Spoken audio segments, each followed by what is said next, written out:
करने की, एफआईआर करने का आदेश आया है। और हैरानी है मित्रों, कोर्ट के आदेश की अवहेलना करते हुए मुंबई पुलिस ने परमबीर सिंह के खिलाफ कोई एफआईआर नहीं किया। आखिर परमबीर सिंह इतना ताकतवर कैसे हुआ है? कौन है परमबीर सिंह के साथ? कौन सा लॉबी काम कर रहा है? डोनाल्ड ट्रंप है साथ में खड़े क्या? या चाइना के शी जिनपिंग खड़े हैं क्या? या पुतिन खड़े हैं? कौन खड़े हैं? मोदी और अमित शाह तो खड़े हैं नहीं, तो कौन खड़े हैं इनके साथ? इतनी ताकत इनकी कैसे है? या मोदी और अमित शाह खड़े हैं इनके पीछे? और अगर लोगों को शंका होगी तो उसका क्या कर सकते हैं हम? अगर अदालत का आदेश आता है, अब वो आदेश का रेफरेंस क्या है वो भी मैं बताता हूं।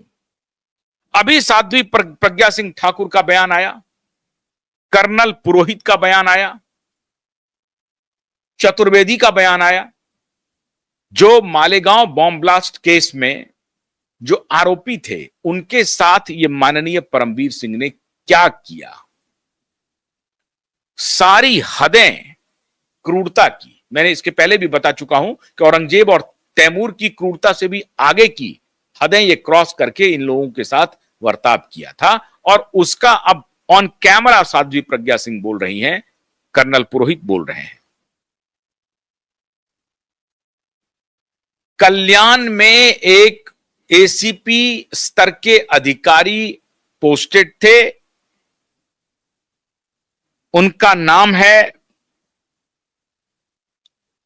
अभी एक सेकंड थोड़ा सा रुकिए, आपको मैं नाम बताता हूं। नाम है उनका भीमराज घाड़गे। वो हमारे साथ एक बार आ चुके हैं, मैं संजोग से भूल गया उनके नाम को। भीमराज घाड़गे ये दलित समुदाय से आते हैं। भीमराव घाड़गे के ऊपर इन्होंने संगीन आरोप लगाया। वो संगीन आरोप में भीमराव घाड़गे के ऊपर आरोप साबित नहीं हुआ।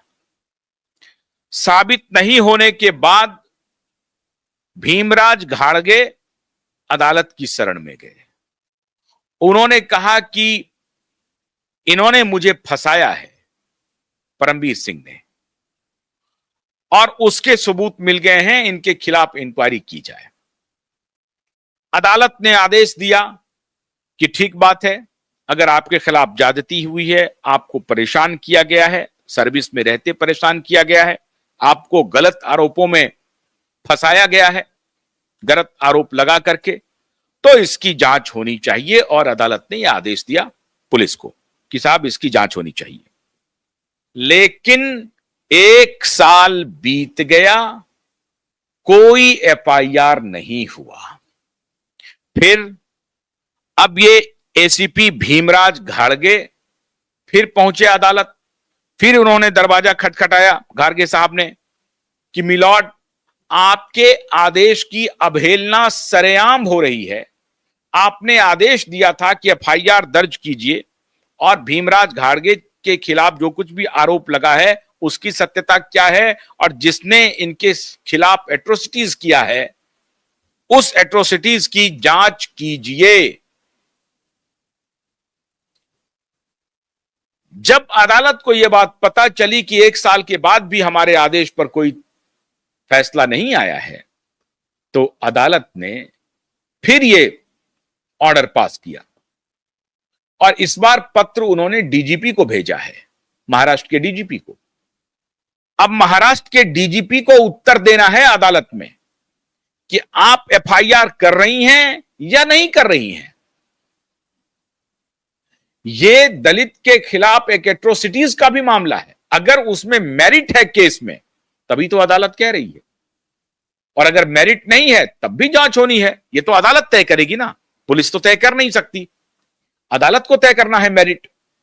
तो भीमराज घाड़गे साहब झूठ बोल रहे हैं या सही बोल रहे हैं, इस झूठ और सच का फैसला अदालत करेगी, ना कि पुलिस करेगी।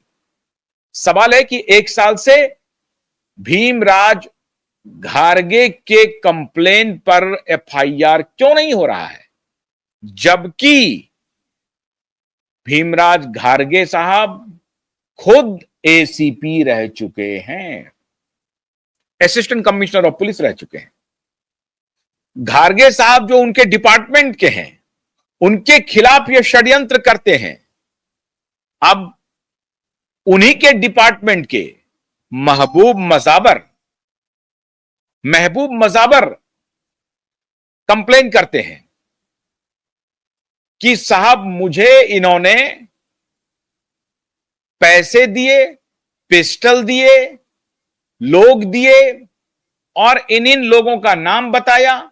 इन सब लोगों को जाकर के हमें अरेस्ट करने के लिए कहा। कौन कौन लोग? मोहन भागवत, योगी आदित्यनाथ, नरेंद्र मोदी और महबूब मजाबर को जो नाम दिया गया था वो सिर्फ और सिर्फ नाम था मोहन भागवत को गिरफ्तार करने का।